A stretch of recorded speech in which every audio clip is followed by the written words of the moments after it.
These weeks we're constantly focused on the construction of the Mishkan. As the Pasuk says, "V'aso Mishkan, v'aso Mikdash v'shachante b'soicham." You should build for me a sanctuary, and I will dwell amongst you.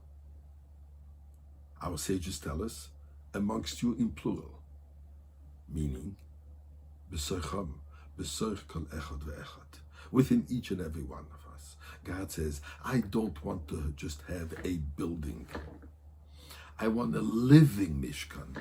I want an active Mishkan where it is represented within every aspect of your life. We become God's sanctuary by living, by expressing godly messages, by expressing godly teachings, by living according to God's will. From what moment on does this start? When does this project of building ourselves, making from ourselves a godly sanctuary? Friends, this starts from birth. And for that matter, even before birth, the behavior of the parents when conceiving this child, but particularly from birth on. From the first moment on, the child should become a sanctuary. First of all, there is a custom to have a little prayer on the child's bed, on the child's crib.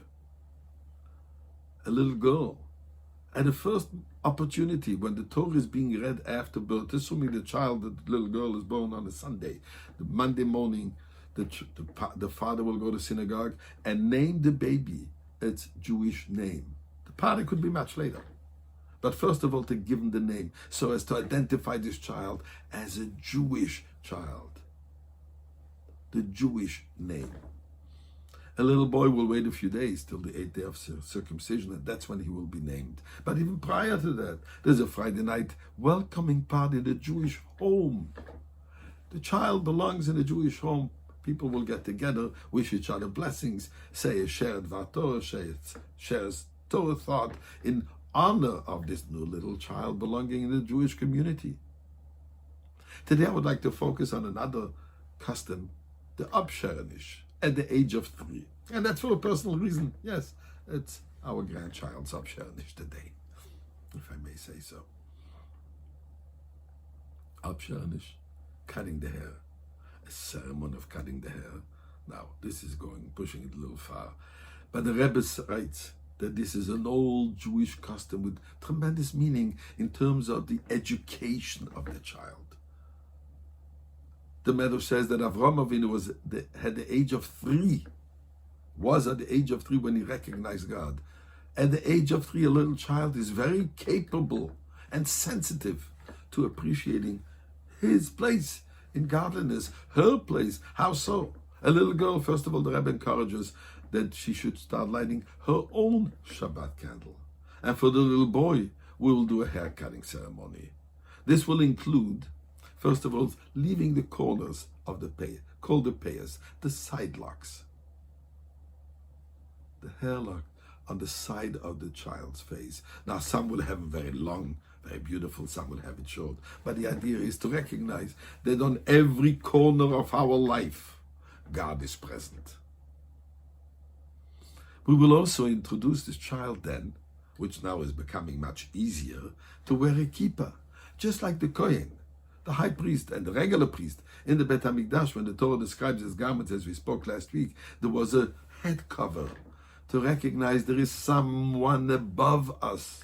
The Yari Malka, the fear of the king, the fear of heaven, the fear of what is above us, and allow this to affect everything which is beneath the head cover, beneath the yarmulke, that all the person should be conscious of God's presence. And the tzitzis that this child is going to start wearing. The tzitzis, the word, the talit katan, the small talit, where the child will wear, and the 4 fringes hanging on the sides, which the tzitzis represent 613 by the word, the numerical value, and its strings and its knots, to remind us, yes, we are enveloped, we are completely surrounded and protected and shielded and warmed by these godly mitzvahs. That's the idea. That's from when we start becoming a sanctuary for God.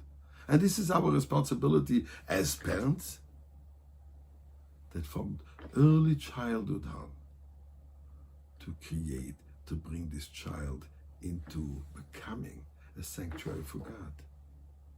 And the child is perceptive. The child understands. You give gifts to the child, yes, but you also give a few coins to throw in the pushka, to give for charity.